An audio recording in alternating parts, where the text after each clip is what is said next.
Meus irmãos, eu quero convidá-los a abrirem as suas Bíblias no texto de Neemias. Neemias capítulo 11 e capítulo 12 é o texto que nós vamos trabalhar nesta noite.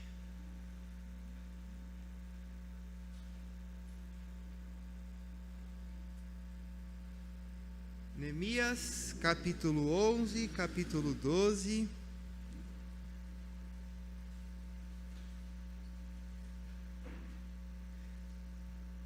Irmãos, eu vou convidá-los a fazerem esta leitura comigo. Como são 2 capítulos, tá bom? Então, vamos fazê-la de modo responsivo. Eu vou ler os versos ímpares e aí os irmãos vão responder com os versos pares, tá bom? Capítulo 11 e 12 do livro de Neemias, diz assim a palavra do Senhor: Os príncipes do povo habitaram em Jerusalém, mas o seu restante deitou sorte para trazer um de 10 para que habitasse na santa cidade de Jerusalém, e as 9 partes permaneceriam em outras cidades.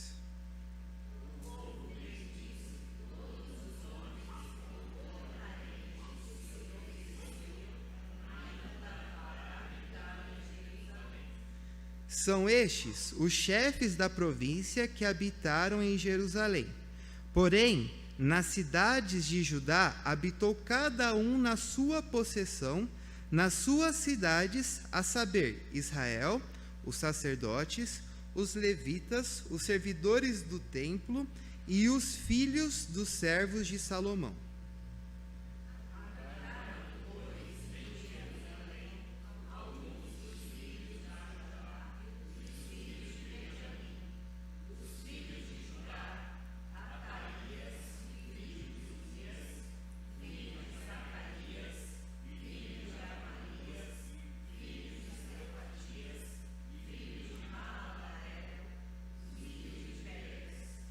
E Maazéias, filho de Baruque, filho de Corrosé, filho de Razaías, filho de Adaías, filho de Joiaribe, filho de Zacarias, filho do Silonita.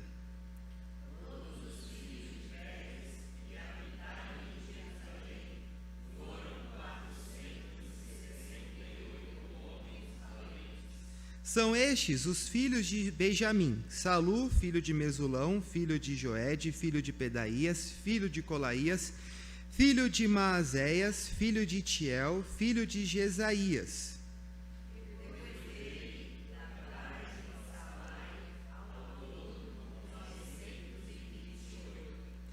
Joel, filho de Zicri, superintendente deles, e Judá, filho de Senua, o segundo sobre a cidade.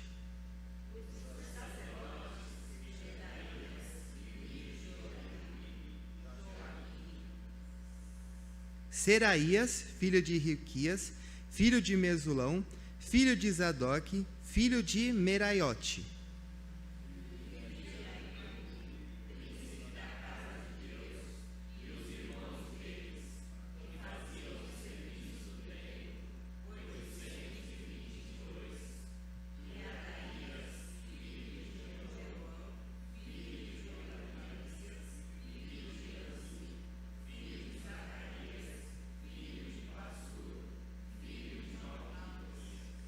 E seus irmãos, cabeças de famílias, 242.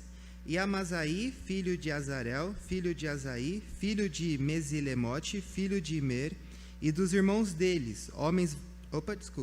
os irmãos.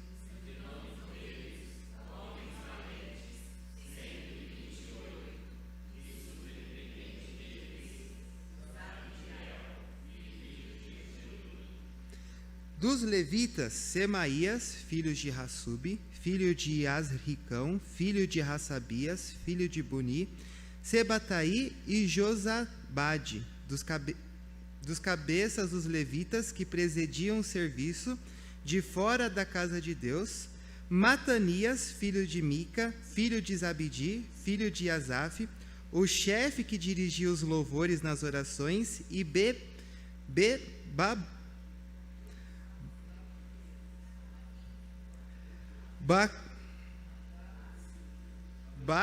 Buquias, o segundo de seus irmãos, depois Abidá, filho de Samua, filho de Galaal, filho de Gedutum.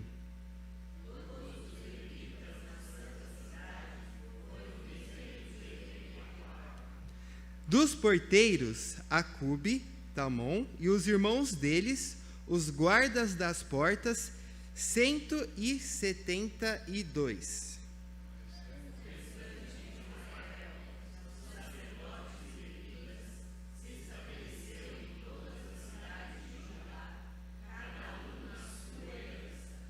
Os servidores do templo habitaram em Ofel e estavam a cargo de Zia e Gispa.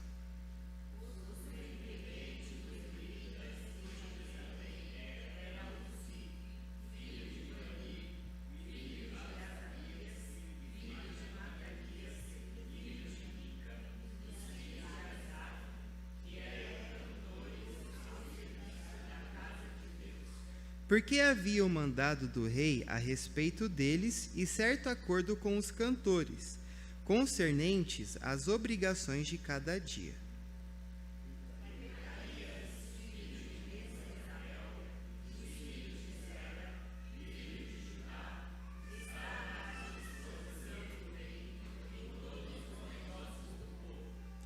Quanto às aldeias com seus campos, alguns dos filhos de Judá habitaram em Kiriat-Arba e suas aldeias, em Dibon e suas aldeias, em Jecabizel e suas aldeias.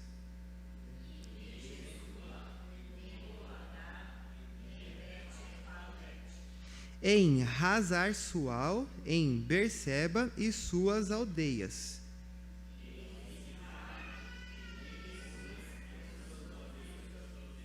Em En-Rimon, em Zorá, em Jarmute.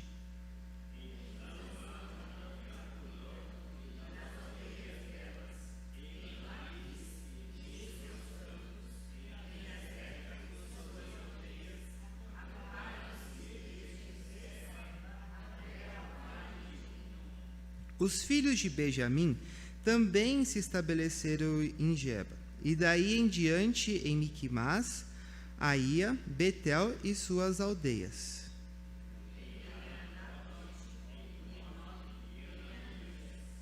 Em Razor, em Ramá, em Gitaim,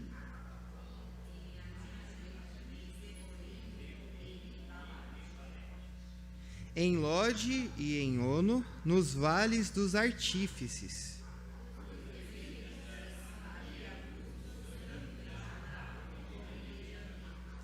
São estes os sacerdotes e levitas que subiram com Zorobabel, filho de Salatiel, e com Jesua, Seraías, Jeremias, Esdras, Secanias, Reum, Meremote, Miamim, Maadias, Bilga,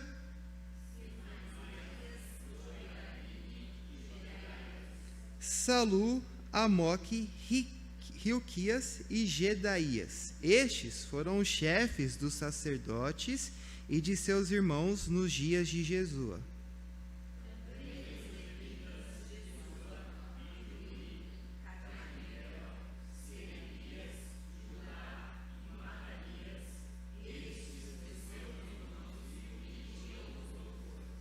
Baquebuquias e Uni, seus irmãos, estavam de fronte deles, cada um no seu mistério.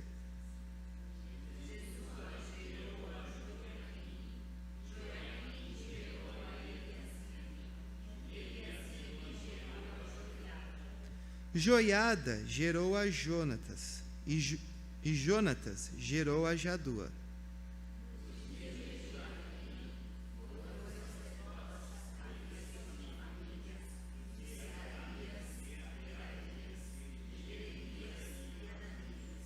De Esdras, Mesulão. De Amarias, Joanã.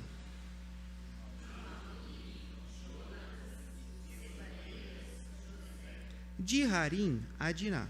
De Maraiote, Reucaí.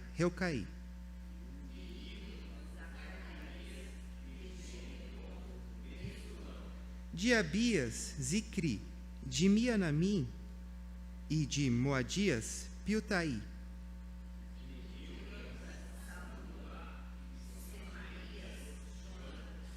De Joiaribe, Matenaí. De Gedaías, Uzi.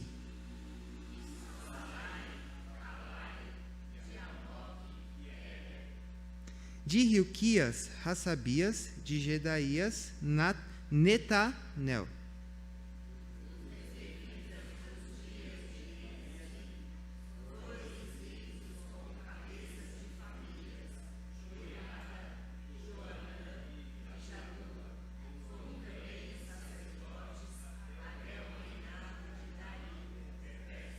Os filhos de Levi foram inscritos como cabeças de famílias no livro das crônicas até os dias de Joanã, filho de Eliasibe.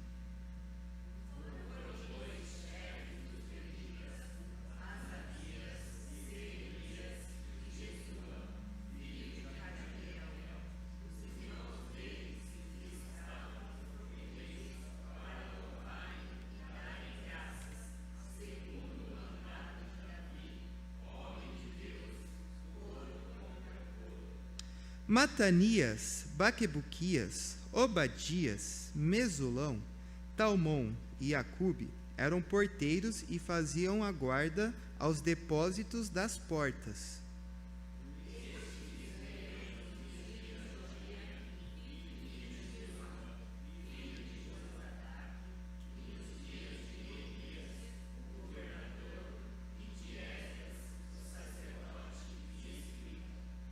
Na dedicação dos muros de Jerusalém, procuraram os levitas de todos os seus lugares para fazê-los vir, a fim de que fizessem a dedicação com alegria, louvores, cantos, símbolos, alaúdes e harpas.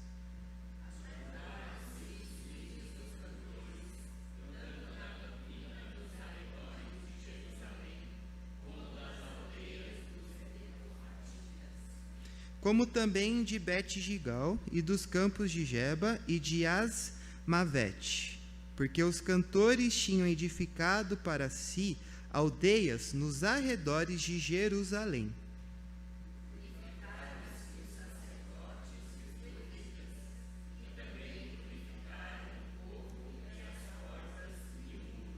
Então fiz subir os príncipes de Judá sobre o muro e formei 2 grandes coros em procissão, sendo um à mão direita sobre a muralha para o lado da porta do montouro.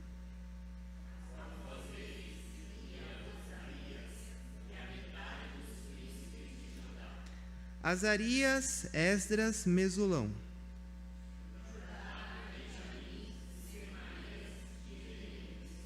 E dos filhos dos sacerdotes, com trombetas, Zacarias, filho de Jonatas, filho de Semaías, filho de Matanias, filho de Micaías, filho de Zacur, filho de Asaf.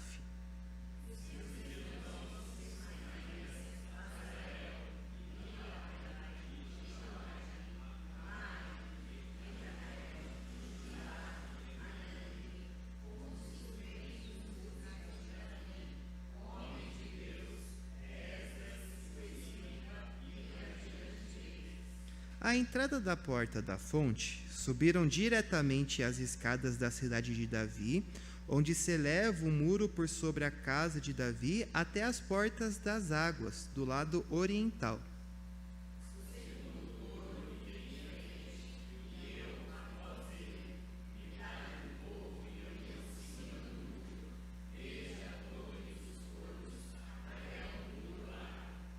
E desde a porta de Efraim, passaram por cima da porta velha e da porta do peixe, pela torre de Hananel, pela torre do Sem, até a porta do gado, e pararam à porta da guarda.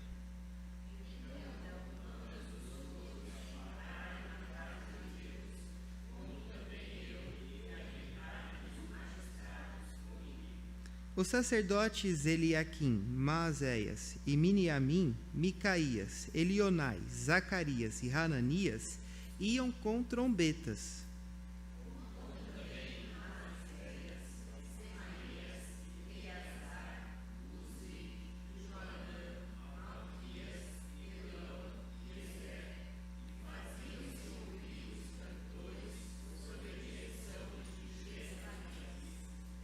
No mesmo dia, ofereceram grandes sacrifícios e se alegraram, pois Deus os alegrara com grande alegria.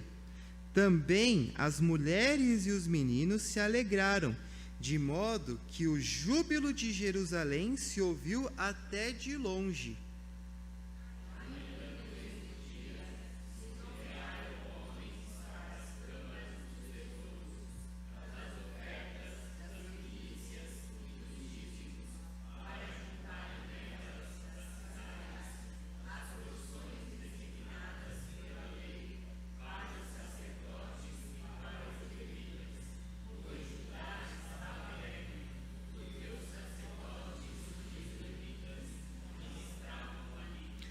E executavam o serviço do seu Deus e o da purificação, como também os cantores e porteiros, segundo o mandado de Davi e de seu filho Salomão.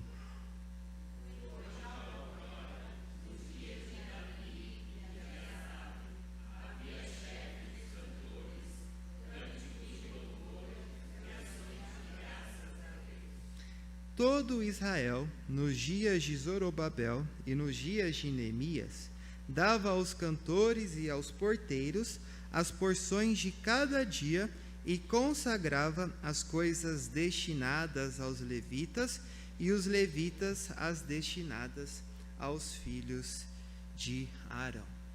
Quem disse que presbiteriano não fala línguas estranhas, não é? Os nomes complicados, né? A gente lendo em sequência. E geralmente esse tipo de texto é aquele texto quando a gente está lendo na Bíblia, a gente só passa por cima, né? Que a gente não para ver cada nome, a gente fala assim, tá aqui, é um monte de nome, e a gente vai lendo.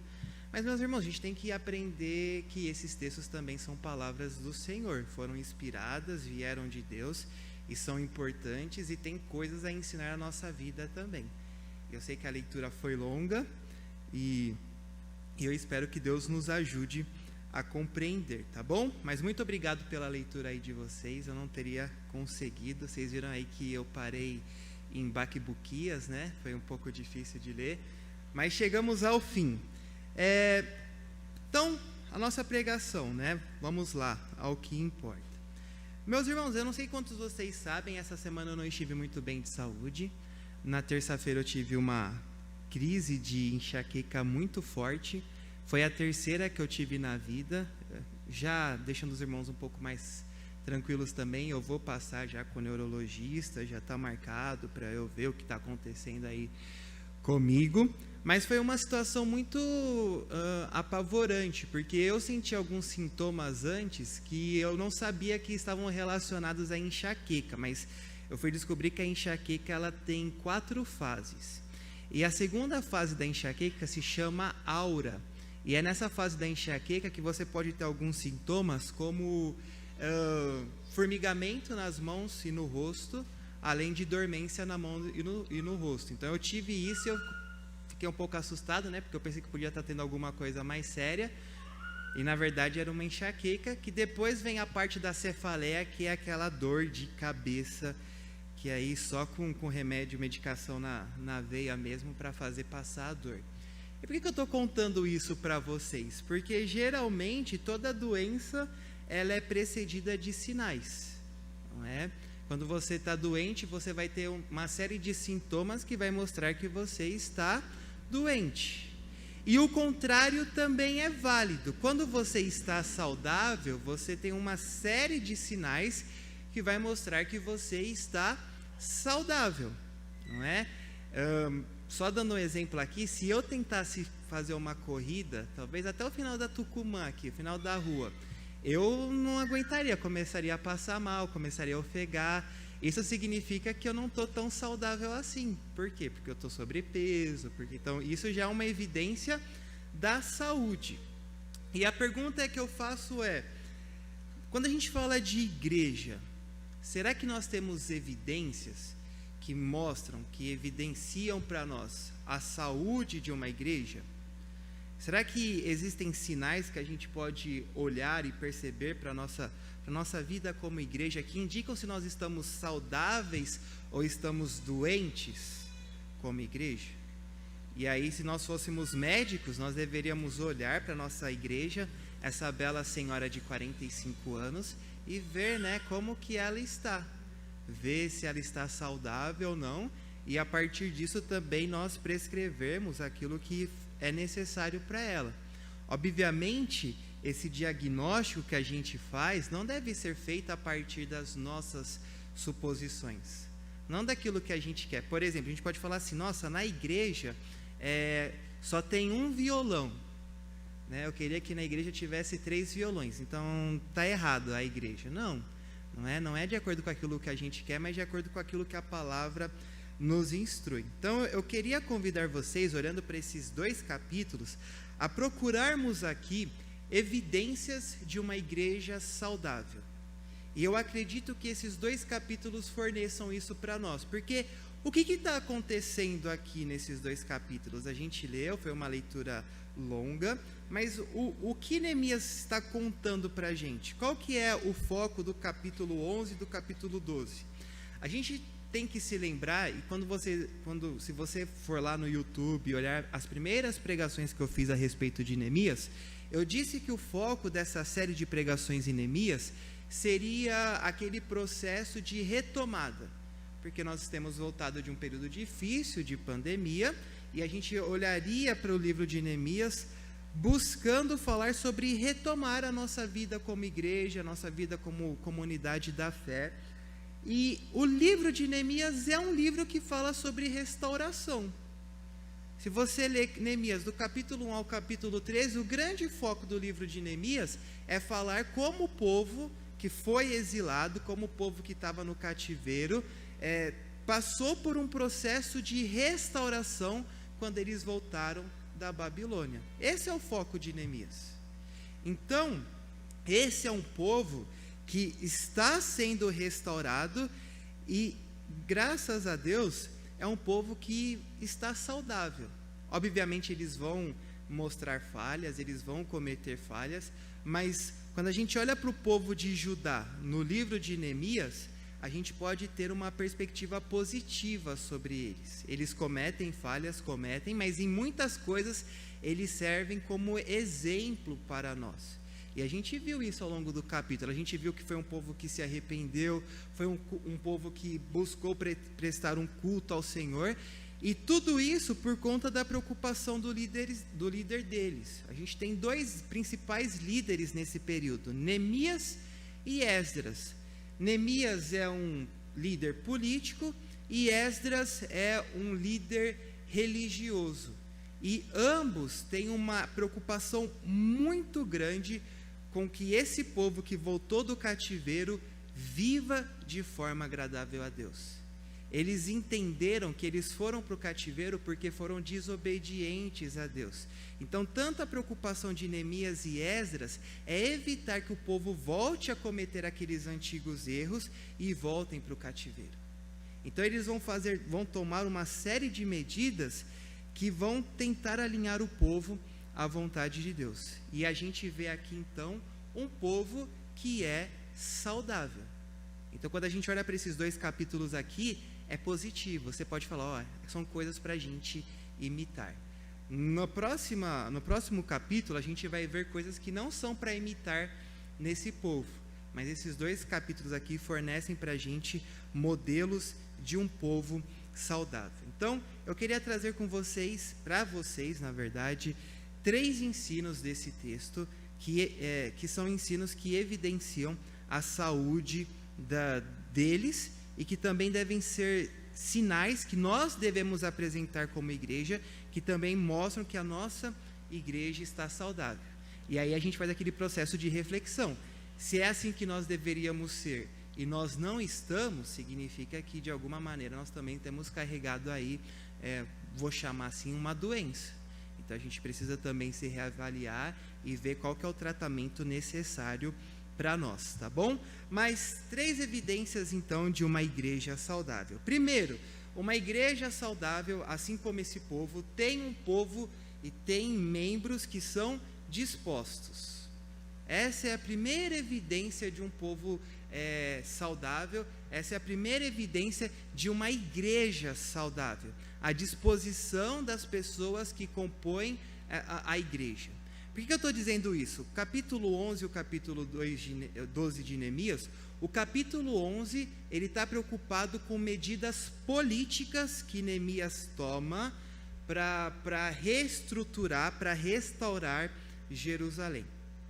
O capítulo 12 está mais preocupado com questões religiosas, mas nos 2 casos aqui, a gente pode ver questões importantes que deveriam ser tomadas para Jerusalém voltar a seus dias de glória, voltar aos seus dias de bem-aventurança. E o que está acontecendo aqui? A cidade, depois de ter sido destruída, não tem população. E esse é o grande dilema que Neemias tem enfrentado desde o capítulo 7. Ele mostra para a gente que não tem gente morando em Jerusalém, não há pessoas na cidade. Então, o que ele precisa fazer? Ele precisa fazer todo um processo de repopular a cidade. Porque cidade sem gente não funciona. Não existe uma cidade sem habitantes. Então, Neemias, o que ele vai fazer? Vai trazer as pessoas que estavam morando no exílio, que estavam distantes, no exílio não, pessoas que estavam morando nas cidades ao redor de Jerusalém. Ele vai trazer essas pessoas que não moravam em Jerusalém para voltarem a viver ali. E aí, todos esses nomes que a gente leu, foi de pessoas que Neemias traz de volta. Mas eu queria chamar a atenção para vocês como o povo aqui estava disposto a fazerem sacrifícios por Jerusalém. Primeiro aí no versículo 2, mostra que existia uma voluntariedade do povo.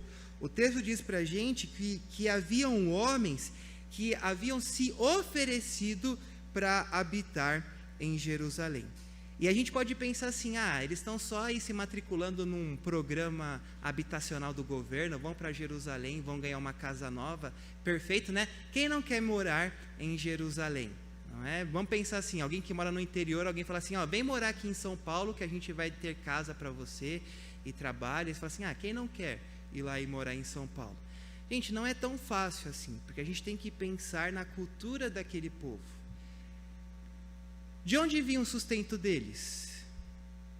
Como que eles sobreviviam naquele período? Eles eram agricultores e agropecuários. Eles cuidavam de animais e cuidavam da terra. Essa era a forma de eles sobreviverem. Se você vai abandonar o campo para ir para a cidade, o que você não vai mais conseguir fazer? Plantar e cuidar de animal. Então eles estão aqui abrindo mão de coisas muito profundas. Eles estão abrindo mão aqui da maneira como eles sobrevivem. Quando eles chegarem em Jerusalém, eles vão ter que mudar a forma de trabalho deles. Quando você chega aqui em Jerusalém, eles teriam que buscar novos meios de sobreviver, novas formas de obterem os seus recursos. Imagina você viver num campo, você ter muito espaço, e aí você ter que ir para uma cidade onde você vai ser limitado também espacialmente falando, não é? Imagina você viver num campo lá, a terra que foi dos seus pais, e foram dos seus pais antes dos seus pais, a terra que é sua por herança, você tem que abrir mão dessa terra para você ir habitar em Jerusalém. Então a gente não percebe isso, mas há uma disposição muito grande desse povo em fazer sacrifícios por amor da pátria deles. Eles amam Jerusalém. Eles amam aquilo que eles chamam aqui da cidade santa, a cidade do Senhor, aquela cidade que os salmos sempre colocam lá em cima. Quantos salmos não falam sobre a beleza de Jerusalém, não falam sobre o amor do povo por Jerusalém? E o que esse povo tem que fazer? Eles têm que abrir mão, eles têm que se voluntariar para de fato irem habitar em Jerusalém, para repopulacionar aquela cidade. E o que eu queria chamar a atenção de vocês aí é exatamente essa disposição do povo em servir a Deus. E eu acho muito bonito nas Escrituras, toda vez que nós temos relatos do povo se voluntariando para o trabalho do Senhor. O povo que se dedica, o povo que no seu coração é movido pelo Senhor. Nessa semana que passou, a gente estava fazendo uma reunião do pessoal do curso de inglês, e eu achei muito interessante um comentário que foi feito, né? Alguém falou assim, a gente tem que tomar cuidado, porque a gente na reunião que a gente faz do inglês, a gente ora pelos nossos alunos, a gente ora pela aula, mas uma pessoa disse assim, a gente precisa começar a orar por nós mesmos. Porque assim, quando eu penso no sábado, era um dia que eu podia estar fazendo qualquer outra coisa. E muitas vezes eu tenho que abrir mão de compromissos, porque eu sei que aos sábados pela manhã eu já tenho algo marcado que eu preciso fazer pela igreja. E a gente precisa orar para que Deus não nos deixe desmotivar. E eu achei interessante a fala dessa pessoa, porque é certíssima, é correta. Meus irmãos, a gente não tem nada para oferecer para vocês em termos de recompensas financeiras. Podia dizer assim, vem trabalhar aqui na igreja, porque a gente consegue pelo menos dar uma ajuda de custo para você. Talvez isso fosse um motivador, né? Agora eu vou ser diácono lá na igreja, porque pelo menos de domingo eu vou para a igreja trabalhar, mas depois que eu terminar lá de fechar a igreja, eu vou ganhar uma coisinha. Eu lembro de uma irmã contando para mim que um caso interessante. Eu fui fazer a visita para casa dela, ela falou assim que teve uma irmã que chegou na igreja e ficou espantada em ver como todas as pessoas na igreja trabalhavam tanto. E ela falou assim, quando é que eu vou começar a receber? Ela começou a se envolver, começou a trabalhar. A pergunta que ela fez é, quando eu vou começar a receber também? Que vocês devem ganhar alguma coisa. E o fato é que não. O nosso trabalho aqui é simplesmente pela disposição do nosso coração. Mas essa disposição simplesmente vem do Senhor. Não tem nada que os presbíteros possam falar que vai te fazer trabalhar aqui. Não tem nada que o pastor possa oferecer para vocês, falar, olha, vem. Não tem. É Deus que move o nosso coração. É Deus que dispõe o nosso coração a trabalhar na obra dele. E é tão belo quando a gente vê nas Escrituras esses casos de Deus movendo o coração do povo para trabalhar. Por exemplo, lá em Êxodo capítulo 35, quando o povo precisa construir o tabernáculo do Senhor, eles precisam de recursos para construir o tabernáculo. E o versículo 21, da última vez que eu preguei a gente não tinha, né? Agora dá para colocar, né? Diz aí que foi o Espírito, foi o Senhor, vejam aí que diz, né? O Senhor moveu o Espírito, moveu o coração desses homens para que eles trouxessem ofertas necessárias para a construção do tabernáculo. Então a gente pode notar que uma igreja que está saudável é uma igreja que é movida pelo Senhor.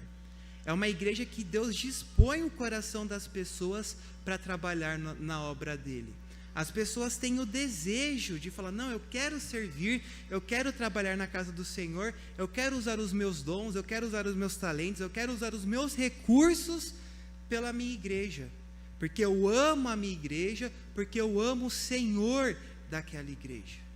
Isso é um sinal, isso é uma evidência de uma igreja saudável, essa voluntariedade, essa disposição para trabalhar. E é interessante que essa disposição, ela é acompanhada de alegria. E eu acho que isso é às vezes uma coisa que a gente abre mão, a gente se esquece disso, da alegria na disposição de trabalhar. Eu quero lembrar com vocês do texto também, é um texto que eu sei que o Raimo gosta muito, que ele já falou que ele gosta bastante desse texto, que é o texto de primeiro livro das Crônicas, capítulo 29, 9, quando é a questão de construção do templo, e aí o povo também precisa construir o templo. O texto lá diz também que Deus dispõe o coração dos líderes a contribuírem para a construção do templo, mas vejam qual é o resultado desse processo de você se dedicar, de você se dispor à obra do Senhor. O povo se alegrou com tudo o que se fez voluntariamente, porque de coração íntegro deram eles liberalmente ao Senhor. Também o rei Davi se alegrou com grande júbilo. Quando a gente se dispõe na obra do Senhor, nosso coração se alegra. E muitas vezes nós somos uma igreja triste porque a gente não tem se disposto. Então a gente não tem recebido a recompensa que o pastor não pode dar, mas a recompensa que Deus pode nos dar, a alegria do trabalho. Deus alegra o coração daqueles que trabalham. Bem-aventurados os que semeiam chorando, por quê? Porque vão colher com alegria. Por que alguém semeia chorando? Qual é a grande questão desse salmo? Por que alguém semeia chorando? Porque quando você tem que jogar a semente, você está abrindo mão de recursos seus para semear. Mas a promessa é: aquele que semeia com choro vai colher com alegria. Então Deus alegra o coração daqueles que se dispõem verdadeiramente, com um coração íntegro a servi-lo. E muitas vezes a gente vai trabalhar na igreja, a gente trabalha reclamando. Não é? Eu vou fazer um negócio lá, mas porque também ninguém mais faz. Se eu não fizer, ninguém vai fazer, e aí vai dar errado. Gente, não. A gente tem que se alegrar de estar fazendo a obra do Senhor. Eu fiquei muito contente no domingo passado. A gente precisou contar quantas pessoas estavam aqui. Nós tínhamos mais ou menos 90 pessoas no culto de aniversário da nossa igreja. Mas sabe o que me deixou mais feliz? E vai parecer errado o que eu vou falar, e é um pouco errado, tá bom? Mas eu fiquei feliz porque a gente tinha só 2 visitantes. Eu falei: nossa, Arthur, você está feliz porque a gente não tinha visitante na igreja? Não, eu fiquei feliz porque quando a gente se dispôs, a gente encheu os bancos da nossa igreja. Então por que os nossos bancos aos domingos ficam vazios? É falta de disposição nossa. Simplesmente isso.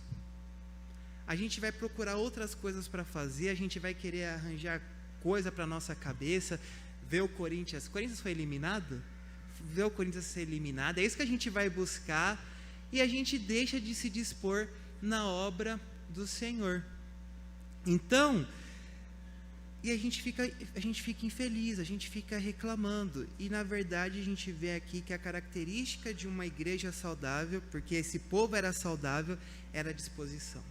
Eles voluntariamente falaram assim: vou abandonar minha terra, vou deixar minha casa, vou deixar o meu modo de vida para ir cuidar de Jerusalém, para ajudar Jerusalém a ser uma grande cidade novamente.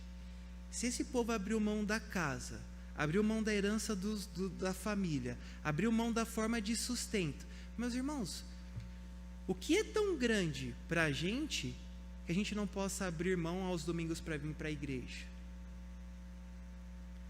O que é tão importante na sua vida que você não pode abrir mão na terça-feira para vir orar na igreja? O que é tão importante na sua vida que você não pode abrir mão para vir para reunião de oração na quinta-feira?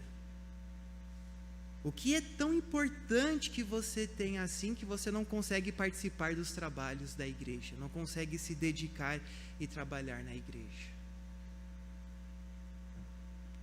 É complicado, mas disposição faz parte aqui de uma igreja saudável. A gente tem que começar a analisar se nós somos realmente saudáveis ou não. E eu quero só lembrar vocês mais 2 exemplos bíblicos. Primeiro, lá em Lucas capítulo 12, verso 37, eu tenho um sermão preparado nesse texto, eu nunca preguei aqui na igreja, é aquele sermão que fica na reserva, assim, o dia que o pastor César não vier e falar assim: emergência, precisa pregar, é o que eu vou pregar. Até lá vocês não vão saber o que eu digo quando eu prego nesse texto, mas todas as outras igrejas que eu já preguei, eu já usei esse sermão. Mas no Lucas capítulo 12, verso 37, Jesus fala sobre a importância de nós vigiarmos. E ele ensina para nós que felizes são aquelas pessoas que vigiam, são aquelas pessoas que estão preparadas para o trabalho. A Bíblia é interessante demais, que ela vai falando para a gente sobre felicidade. E ela faz questão de dizer para a gente que um caminho de nós sermos felizes é estar sempre pronto para trabalhar. É sempre estar pronto para no dia que o Senhor Jesus vier, a gente falar assim, viu, Senhor, eu estava pronto, eu estava trabalhando, eu não estava lá parado sem fazer nada. Caminho para a felicidade, trabalho no Senhor. A gente precisa fazer esse processo de reavaliar e ver se nós realmente estamos sendo saudáveis, se estamos nos dispondo a trabalhar no serviço do Senhor. Uma segunda evidência que eu vejo aqui nesse texto, que mostra a saúde desse povo, mostra que eles são um povo saudável, e que se nós queremos ser uma igreja saudável, nós precisamos também ter isso na nossa vida, é uma espiritualidade intensa. E aí eu volto agora para o capítulo 12. Esse povo é um povo de uma espiritualidade intensa. Eles reconstruíram um muro lá em 52 dias. O que eles vão fazer agora que o muro está reconstruído? Vão consagrar os muros. Eles vão fazer... O que é consagração dos muros? É reconhecer que o fruto do trabalho deles veio das mãos do Senhor.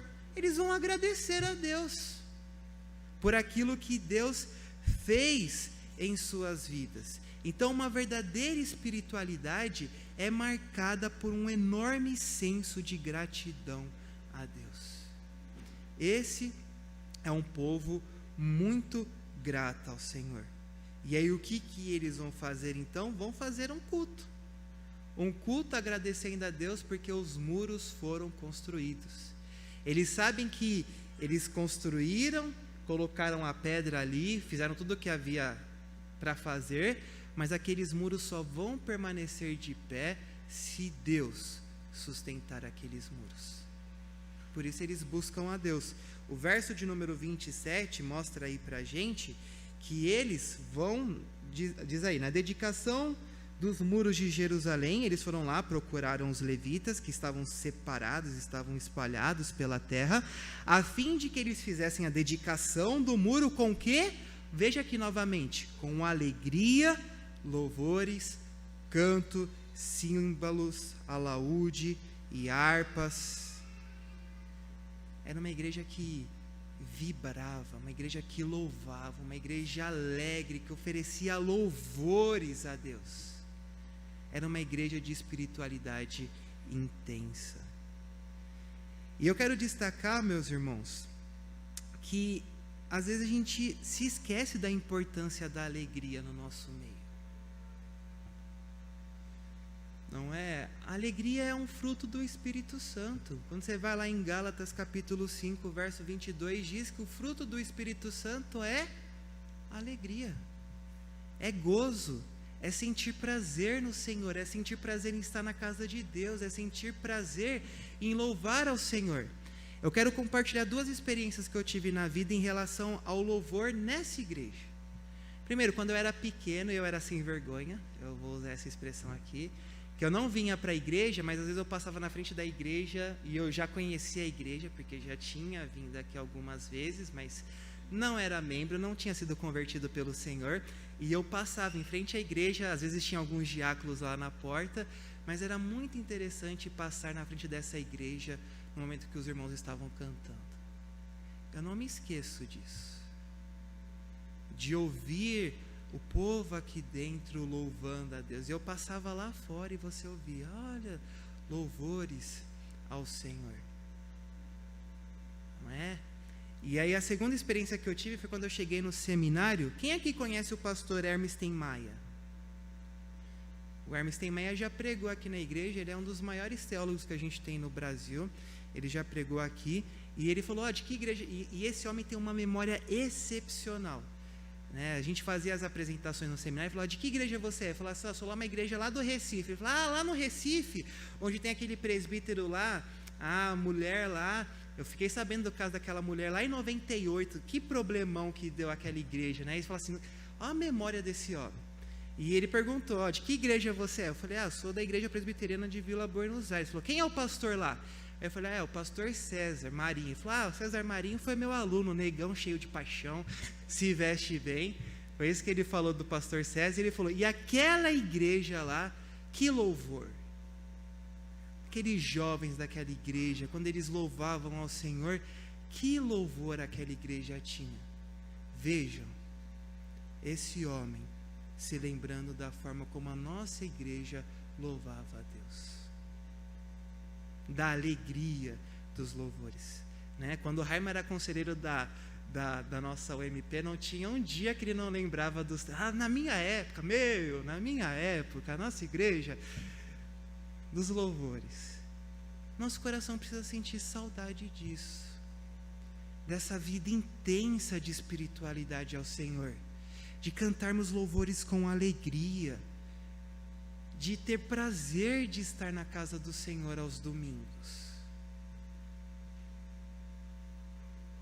Aonde foi parar tudo isso? A gente precisa retomar, a gente precisa buscar essas coisas. E o texto destaca aqui para a gente a importância do culto ao Senhor. Aí nos versos 40 e versos 43, nós vemos exatamente Neemias falando a respeito do culto a Deus, e é bonito, porque se vocês entenderam bem o que Neemias fez, ele dividiu o povo em duas procissões, mandou um para um lado, depois mandou uma outra para o outro, e eles iam em volta da cidade, e eles iam cantando, eles iam louvando a Deus, e depois eles se encontram na frente do templo do Senhor, na frente da casa de Deus, e ali são feitos sacrifícios, são feitas ofertas ao Senhor, e o povo está tocando trombeta, o povo está cantando. Imagina a beleza desse culto ao Senhor. E Neemias está ensinando para a gente, é importante o culto a Deus. É importante quando você, olha lá, eles estão agradecendo a Deus, não é?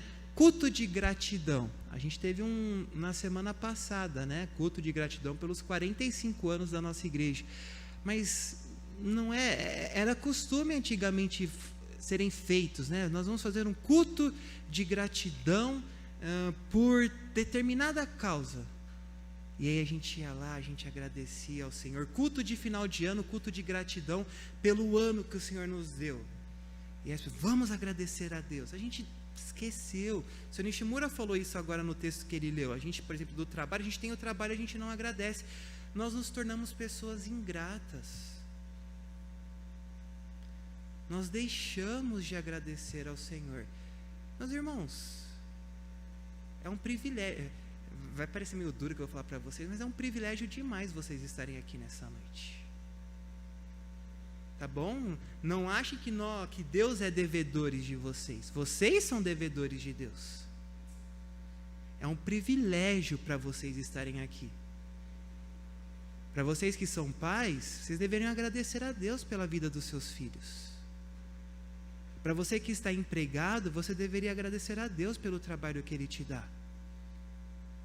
Quantas coisas Deus não tem feito por você? E esse é o momento de agradecer. Então você é um privilegiado por estar aqui. Honre esse momento. Honre esse dia.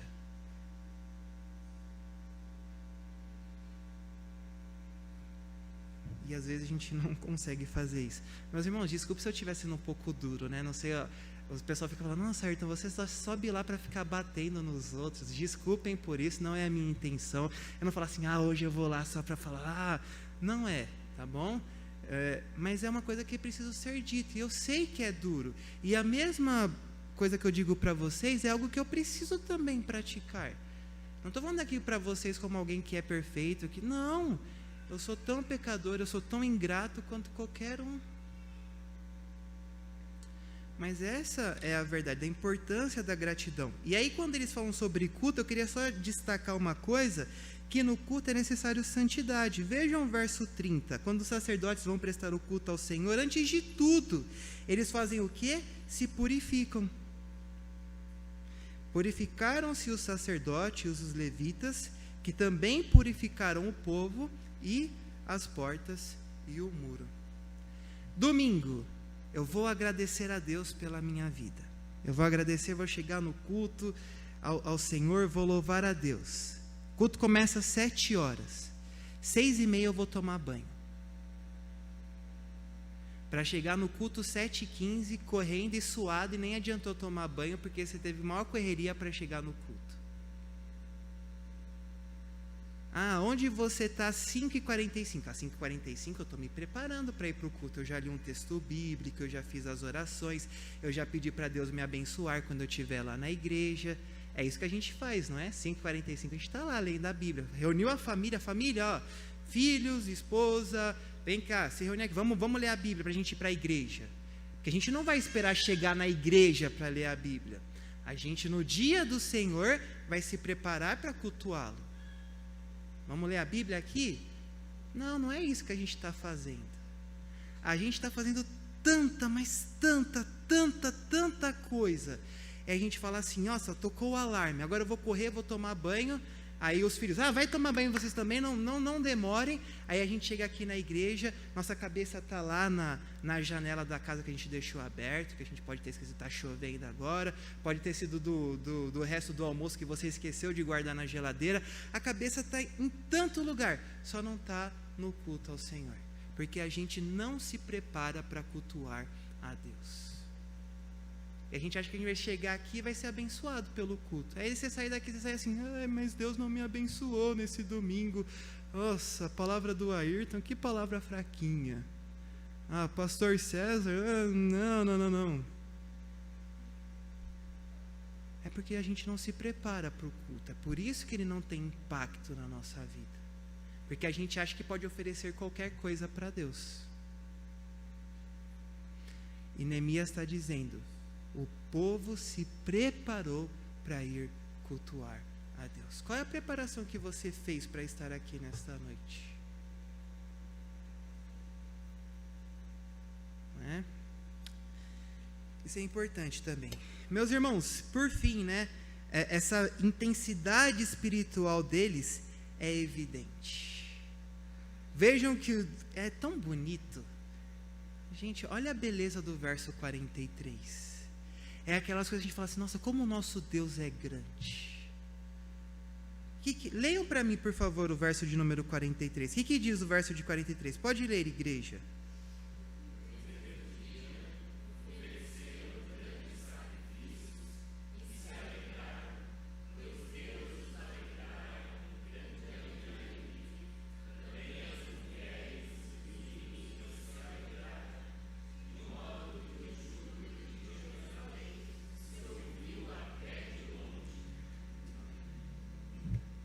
Se ouviram até de longe. Imagina como foi bonito esse dia, de longe ouvir o povo de Deus louvando a Ele. Imagina se o nosso bairro ouvisse essa igreja no domingo, uma igreja que se preparou, os membros estavam dispostos, mas falou, vamos para a casa do Senhor, e quando eu chegar lá eu vou cantar com toda a minha voz, com todo o meu coração, com a alegria ao Senhor. Aí imagina o nosso vizinho estar lá assistindo o jogo e de repente ele começa a ouvir, vencendo, vem Jesus. Ele fala, nossa, de onde está vindo isso? E a igreja presbiteriana de Vila Buenos Aires, que é ouvida por esse bairro. Como a gente se alegraria se fosse assim que a gente fizesse. Mas a gente não faz, então a gente continua triste. Mas é isso, irmãos. A nossa espiritualidade precisa ser evidenciada. As pessoas precisam saber que existe uma igreja, existe um povo do Senhor que se reúne aqui. Não há espaço para gente secreto, não há espaço para isso. A gente precisa demonstrar para até aqueles que estejam longe, ouça, há um povo de Deus reunido aqui. E isso é uma evidência de uma igreja saudável. Eu só quero mostrar para vocês, eu quero fazer um paralelo com uma outra igreja que foi muito saudável, que a gente leu ela hoje já na nossa liturgia, que é a igreja primitiva. para vocês verem como essas características que eu estou falando também estão lá. Só para vocês verem, a respeito da disposição do povo, o texto diz que eles perseveravam, Atos 2:42 diz que eles perseveravam na doutrina, ou seja, eles são dispostos, eles são perseverantes, né? Veja a disposição deles. Eles vendiam as suas propriedades e bens para distribuir à medida que alguém tinha necessidade. Agora, qual a igreja que eu estou falando? A igreja primitiva, a igreja de Atos. Mas vejam como aquilo que aconteceu com o povo ali em Neemias também se repete aqui. Então, eles são dispostos porque eles perseveram, eles são dispostos porque eles vendem os seus bens.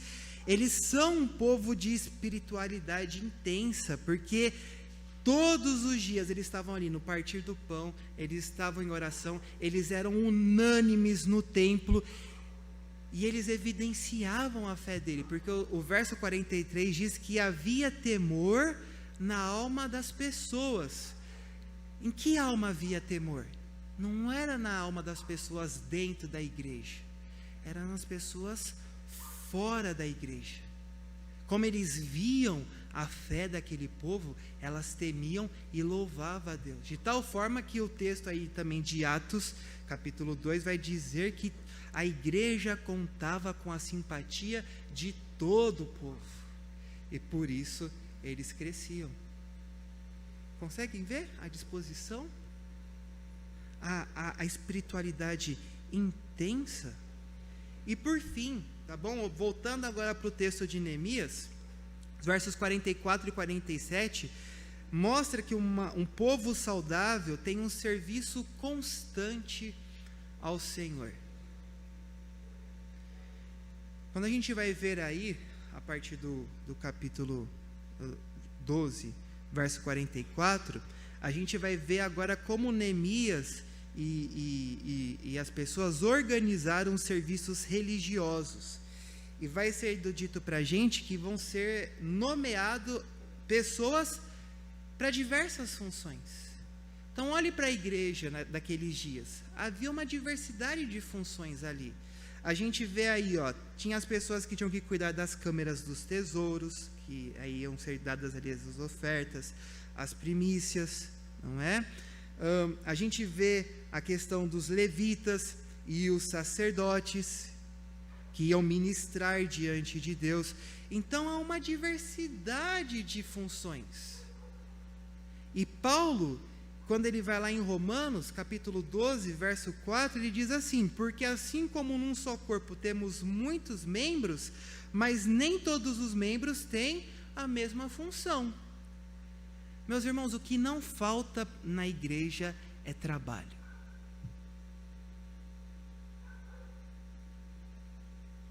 Quando você olha, e aqui eu não estou querendo defender, e longe de mim defender aqui, aquela ideia de que a igreja tem que fazer um monte de programação. Olha, enche a igreja de programação. Isso também não funciona. Não é a questão de programações, é a questão de trabalho. São coisas diferentes. Trabalho é uma coisa, programação é outra. E às vezes a gente confunde, a gente fala, porque a igreja está cheia de programação, eles estão trabalhando. Às vezes eles estão só se reunindo para não fazer nada. Não, trabalho. Tem muita coisa para ser feita na igreja. E precisa de gente para fazer essas muitas coisas.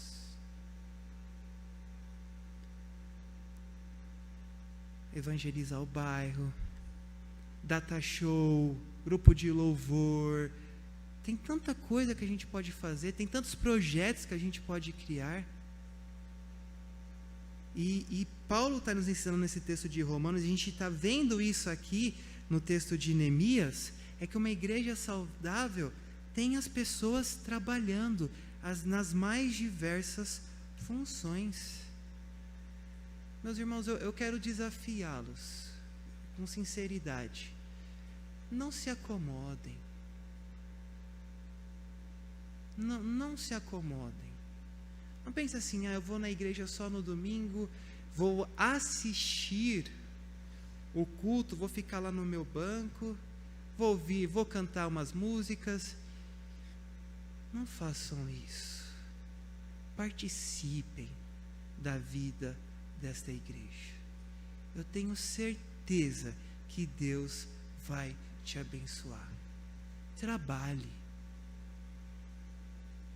Meus irmãos, daqui a pouco tempo, vocês vão estar partindo daqui. Eu estou com 26 anos e eu sempre digo isso. Eu não sei como que eu vim parar aqui, porque até ontem eu estava com 21. O nosso tempo acaba muito rápido. E vocês não vão levar nada dessa vida. Tudo que vocês têm é aquilo que vocês ganharem de recompensa do nosso Deus. Então invistam nisso. Invistam num tesouro que não pode ser roubado de vocês. O Senhor Jesus falou tanto isso para a gente. Invistam no reino de Deus, na sua justiça. Trabalhem. Ah, mas eu não sei o que eu posso fazer na igreja. Vai conversar com o pastor, vai conversar com o presbítero, porque há funções para todos nós. E seria muito bonito uma igreja que é constante no trabalho. É isso que mostra o versículo 45. E executavam o serviço do seu Deus e o da purificação, como também os cantores, os porteiros, segundo o mandado de Davi e de seu filho Salomão. Está vendo? A igreja está trabalhando. Há ali louvores a Deus, há sacrifícios sendo feitos, há abundância e constância no serviço. E veja o que acontece: o povo se alegra, porque ali é um lugar onde é feito o serviço do seu Deus. Quem é o Deus da vida de vocês, meus irmãos? Jesus Cristo. A gente pode dizer, aqui é um lugar que a gente se alegra porque o serviço do Senhor Jesus é feito? Eu estou trabalhando na obra do Senhor Jesus. É isso que a gente precisa para as nossas vidas. E eu só queria chamar a atenção aqui que esse serviço que eles fazem é segundo a palavra de Deus, porque eles vão obedecer aquilo que Davi e Salomão já tinham instituído no passado. E sempre foi claro na mente do povo que Davi, especialmente, foi o grande organizador do culto no Antigo Testamento. Foi ele que definiu os nomes para porteiros, os levitas, quem ia cantar, quem ia fazer tudo. E eles estão aqui só voltando para aquilo que Davi já tinha estabelecido. Eles estão voltando para a palavra e falando assim, que a palavra nos oriente no trabalho, no culto ao Senhor. A gente precisa voltar para a palavra, a gente precisa ver o que a palavra quer que a gente faça na igreja. Para que de fato a gente se alegre pela operosidade dos irmãos. Tem uma pessoa que eu acho tão fantástico, a visão desse homem, desse apóstolo, o apóstolo Paulo. Porque Paulo dizia uma coisa: meus irmãos, quando vocês contribuem no meu ministério, isso ele escrevendo aos Filipenses, eu estou tão alegre porque vocês mandaram para mim uma oferta, mas eu não estou feliz pelo dinheiro que vocês mandaram, porque eu, se preciso, passo fome, porque eu sei ter fartura e também sei ter escassez. Eu sei ser humilhado e sei ser exaltado, mas eu me alegro porque quando vocês se ajuntam comigo no meu ministério, vocês, na verdade, estão aumentando, ele chama o vosso crédito. Vocês estão conquistando para vocês o vosso galardão. O que Paulo está preocupado é com a operosidade daquele povo. Ele quer que aquele povo se aproxime de Deus. Ele quer que aquele povo trabalhe para Deus. Ele quer que vocês sejam fiéis ao Senhor no trabalho de vocês. porque isso é benéfico para a alma de vocês. Essa é a preocupação do apóstolo Paulo. Quando você chega lá em Tessalonicenses, capítulo 1, versos 2 e 3, pelo que o apóstolo Paulo dá graças pela vida dos Tessalonicenses? Dou sempre graças a Deus, porque tenho ouvido o que a respeito de vocês? Verso 3. Operosidade da vossa fé. A palavra que vocês receberam do Senhor Jesus não permaneceu infrutífera no coração de vocês, mas deu muitos frutos. Por isso eu agradeço a Deus. O Senhor Jesus nos ensinou que a boa semente que cai na boa terra produz frutos. Quais são os frutos que nós temos produzido, meus irmãos? Então, eu queria trazer isso para vocês, essas evidências de uma igreja saudável. É uma igreja, não é? Disposta, é uma igreja de intensidade espiritual, é uma igreja de serviço constante a Deus. Essas são as evidências da saúde da igreja. E eu só queria agora fazer uma aplicação cristológica a partir desse texto, fazer a gente pensar em Cristo a partir desse texto. Lá em Jeremias capítulo 30, verso 3, Deus promete que Ele ajuntaria novamente o seu povo em Jerusalém. E o que a gente está vendo aqui, tudo isso que a gente está vendo em Neemias é um relato do cumprimento da promessa de Deus, porque ele trouxe o povo do exílio e está restaurando esse povo. E esse povo agora está desfrutando, está experimentando das promessas de Deus. Vocês notaram que o relato de como a igreja vivia lá, a igreja primitiva vivia em Atos, o relato de como eles viviam, que eles eram unânimes, perseverantes no Senhor, vem depois do relato do quê? Do Pentecostes. Aquela igreja recebeu o Espírito do Senhor e começou a viver daquela maneira. O que eu quero mostrar para vocês é que tanto a igreja de Neemias quanto a igreja ali primitiva são igrejas que estão experimentando das promessas de Deus. Porque Deus prometeu em Joel: derramarei o meu espírito sobre toda a carne, e eles profetizarão. E essa igreja que recebe o Espírito Santo, que recebeu a promessa de Deus, é aquela igreja poderosa dos dias dos apóstolos.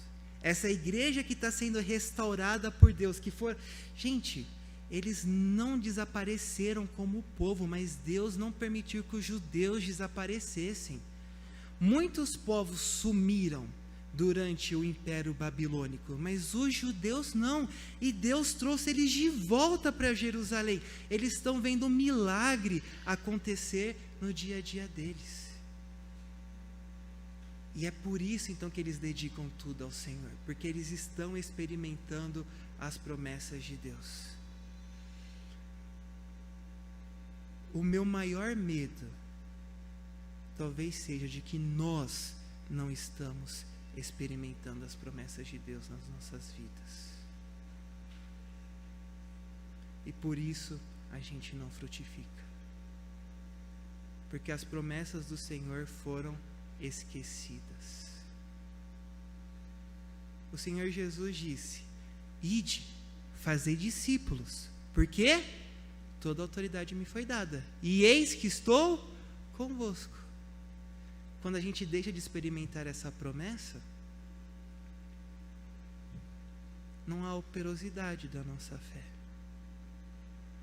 Lembre-se do que o Senhor tem prometido para cada um de nós, para que a nossa igreja presbiteriana aqui em Vila Buenos Aires possa evidenciar a sua saúde. Quem passar lá fora e ouvir o que acontece, possa dizer: aí está uma igreja saudável, uma igreja que de fato experimenta as promessas de Deus. Meus irmãos, que o Senhor nos ajude, que Ele abençoe a vida da nossa igreja. Vamos ficar de pé, vamos orar ao Senhor, vamos clamar a Deus, vamos pedir que o Senhor mude as nossas vidas.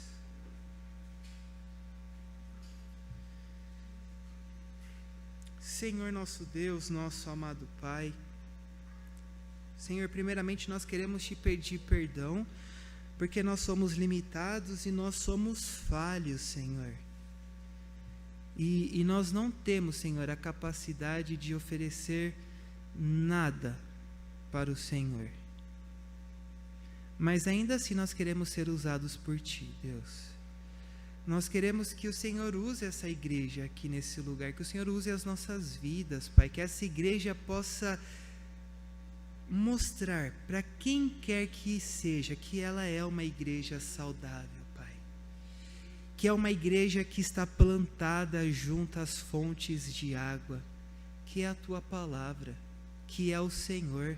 Uma igreja, Pai, que tem sido regada pelo Teu Santo Espírito e tem frutificado a 100, a 200, Pai. Pai, faça com que a nossa igreja seja uma igreja, Senhor, onde cada um de nós estamos dispostos a trabalhar. Faz com que cada um de nós aqui, Senhor, usufrua de uma espiritualidade intensa nos nossos dias, prezando pela comunhão, prezando pela palavra, prezando pela oração. Nos ajude, Senhor, porque nós somos falhos. Faça com que essa igreja, Senhor, seja constante no serviço, não, Senhor, em programações, não em coisas que não agreguem nada, Pai, mas no serviço ao Senhor.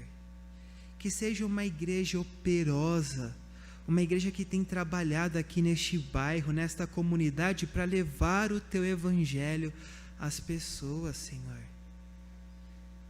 Ajuda-nos, faz-nos operosos. E, Pai, que a gente possa experimentar no nosso dia a dia as promessas do Teu Filho para nós. Que as Tuas promessas sejam aquilo que motive o nosso coração, Deus. Aonde nenhuma palavra humana pode chegar, Deus. Aonde nenhum encorajamento pode ir, as Tuas promessas podem, Senhor. Elas podem fazer pessoas mudarem todo um bairro. Podem fazer pessoas mudarem toda uma sociedade. Podem fazerem pessoas mudarem todo o mundo, Senhor, porque são movidas pelas Suas promessas, e isso já aconteceu no passado, e nós acreditamos que pelo Teu poder pode acontecer no presente. Senhor, nós sonhamos porque o Senhor nos permite sonhar. A gente acredita que essa igreja pode ser grande, porque o Senhor é quem pode capacitá-la para isso. Não em nós, não por nós, mas em Ti e pelo Teu poder. Faz desta igreja uma igreja saudável. É o que nós Te pedimos, Pai. No nome do Teu Filho amado Jesus, o nosso Senhor. Amém.